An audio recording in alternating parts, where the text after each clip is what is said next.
Today on the Inquiry Zone, what steps of the inquiry process are appropriate for each of the grade levels?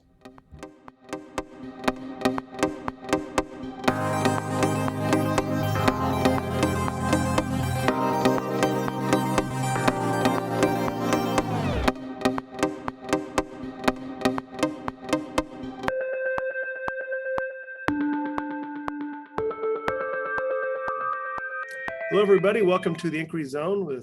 I'm John Taylor from ETHOS Innovation Center. I'm the Director of STEM Education. And I am Douglas Hunnings, and I am the Director of Primary STEM Education here at the ETHOS Innovation Center. And John, we have another great question submitted by a teacher. All right. Is it a doozy or is it one we can handle? Yes. If we look at the question, it says, what steps of the inquiry process are appropriate for each of the grade levels? Oh, yeah, it's a great question. And a lot of little points we can go off on this one for sure. But we will give you a perspective, and I encourage you to do your research. Talk to others, and you need to come up with something that's comfortable with you as a teacher and comfortable with your school system and your administrator. Check with your principal. But we're big believers, especially in talking to those teachers who are below you and above you in the grade levels, because we got to, this was a long time ago, came to us as a kindergarten teacher trying to do all of inquiry, trying to head into the whole thing with her kindergartners. And we're like, I just can't imagine kindergartners writing conclusions and writing detailed procedures and all that. What do you think, Douglas? Think maybe they can handle that? Well, that's actually where the teachers were starting to stress out. Yes. Like they've been through our trainings, they wanted to apply it because they see the value, but then they were feeling overwhelmed, and they actually started feeling like a bad science teacher because, again, their kindergartners were not creating their own procedures, or their kindergartners were not analyzing the data. And so It was nice for us to be able just to sit down with them and really talk about what is appropriate for that grade level. Now, do I believe that K-6 should at least be exposed to all the steps, hear that vocabulary? Absolutely. But when you're trying to think about what the students need to do, what are their performance actions, that's where you start looking at those different steps to see, what do I want my students to be able to do on that last day of school? So that's kind of led to our discussion with this question. Yeah, and I guess it gets in that point to how much is teacher-led and how much is student-led. And we're looking at a blend here that I would think if you look at the steps of inquiry, especially at the early primary, we start off with making observations and questioning. If you can just focus on those two areas and get to where it's teacher-led, teacher-led, teacher-led, to students, they can do this, or leading it. Oh, you got to win. If you can send them to the first grade with those skills, and then the first grade work a little bit further and second on up, that we can start to stratify this. Again, a need for communication, but in that kindergarten level, it probably makes sense, like you're saying, Douglas, to put the vocabulary out there, what the terms, they should hear the word hypothesis, they should hear the word conclusion. They may not understand it fully, maybe they can't do it at that age, but the teacher is going to do some modeling and talk about it and get a little bit into it, So like for kindergarten, first grade, how much is appropriate? Well, I believe if for K1, just focusing on those initial 3 steps, make it an observation, asking questions from those observations, and then even the idea of just choosing one question that you really enjoy or something that really interests you, those are great skills to have. Then as they start going into second grade, third grade, those skills should be the foundation. So then the teachers can then start introducing the idea of creating a hypothesis from a prediction. And then look at the idea of how could you write your procedures? What will you do in an investigation? And then once those skills are more concrete, then you move up to the next grade level, third grade, which I see as a very pivotal year. They're learning how to create those data statements for their data analysis and then create that conclusion. Because I see this idea of what students should be doing at the grade level similar and parallel to what I was taught as a teacher for reading. Okay. And language arts reading. I learned the K3, that's when the students are learning to read. Then when you get the 4th through 6th grade, the students are reading to learn. Oh, So then, flips. yeah, so then I applied that to the science idea. So I can see K3. In those years, students are learning how to think like a scientist. Then by the time they get to maybe end of third grade and on to 6 and above, then they are thinking like a scientist to learn more content. So then it flips Sense. that way. Yeah, if you that all right, so recap a few things here. These are good ideas. So if you could almost take a +3, so the kindergarten teachers could take on the first 3, and then in first grade they add one more on, realizing that first the questioning is going to be pretty well, or the observation be very well developed.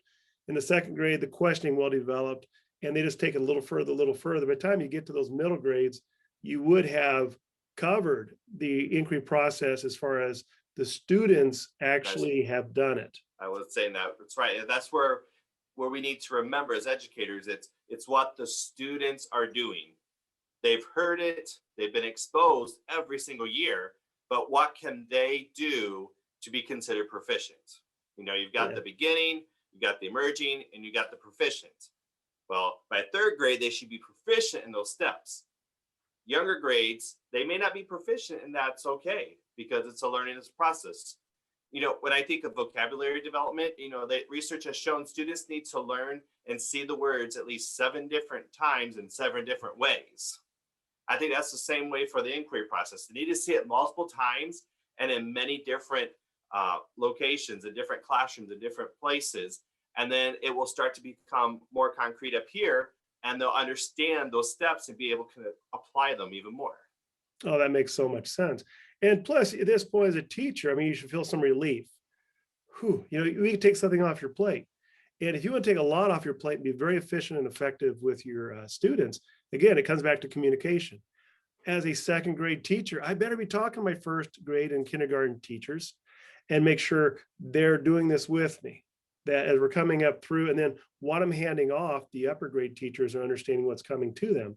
And this is one of those things I think where it's good to have that conversation like we do with curriculum instruction individuals, with the principals in the schools, that there is a normacy. And that's one thing I think of the inquiry zone of baselining training like we're doing creates a very healthy, safe, less stressful environment for teachers so that you can do science every year. It's manageable and it's appropriate to development.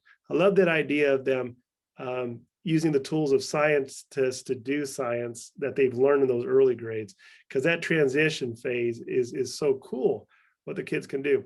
I think the thing worth pointing out is that kids can learn how to think like a scientist, but each of these little pieces are skills, the observation, the questioning on through, and it does take practice to learn. And that's something probably for another video to talk about. How do you write a procedure from scratch? How do you do observations from scratch? But that's what we think about as teachers. We need to go through the process with our kids, and they can do the complete process, but we need to give them some time. We need to give them a few years at least to build up to having a repertoire, to have heard the terms a few times as they move forward. Now, what do you think about what questioning looks like, let's say in kindergarten versus questioning or observations, any of those in like 6th grade? Does it look the same though? I think it looks different as you go on, which would piggyback on the importance of not just leaving those other skills behind. Because something that it could be, kind of scary is when I would give the idea of, think like a scientist, learn to think like a scientist and then think like scientists to learn. Well, some people may receive the message of, well, okay, if K2, if they can go all the way, if they should know how to make a hypothesis, well, when they come in 3rd grade, I'm not going to talk about it. I'm not going to practice it because they know it. That's like, oh, no.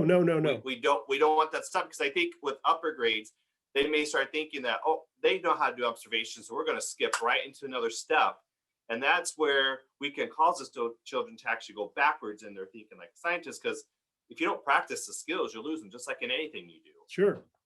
But I think like junior high, high school, observations is not just looking around, it's about taking text and dissecting it. You're underlining, you're circling, you're making your marks, that you're pulling the evidence out of it. That's a high order skill, and even like, knowing how to search responsibly online and do other things like that. it's still observations. Like you said, it looks a lot different. I will say though, if we have not developed these skills in the elementary, junior high is gonna have a hard time. And if junior high doesn't develop these skills, high school has a hard time. That it's real easy for kids, not easy, but I mean, it can happen where kids move up through and they don't know how to do science. Elementary teachers are so valuable, and what you do is just so amazing. And you do so many different things. And what we're trying to offer here is not one more thing, but a way to be a little more effective and actually make the life easier for everybody.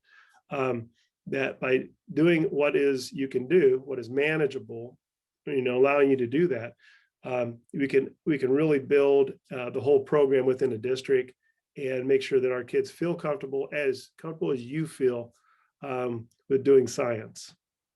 And one thing I want to reach out to the teachers before we end the video, if you have questions, specific ones about your grade level and what it's looking like, that's part of why we are here.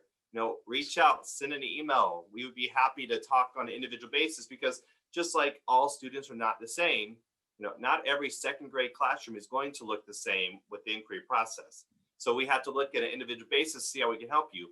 Overall theme, yes, there are goals that we want every kid in third grade to hit, but sometimes it's going to be different depending on where you're at. And that's what we're here to help differentiate and get those students to where we want them by the time they get to third and fourth grade. All right, very well said. And for those of you out there, if you have questions, look at the bottom, look at the link, send them in to us. We love to talk about it, and we could talk about this stuff all day. So thank you very much for joining us today on the Inquiry Zone. We'll see you next time.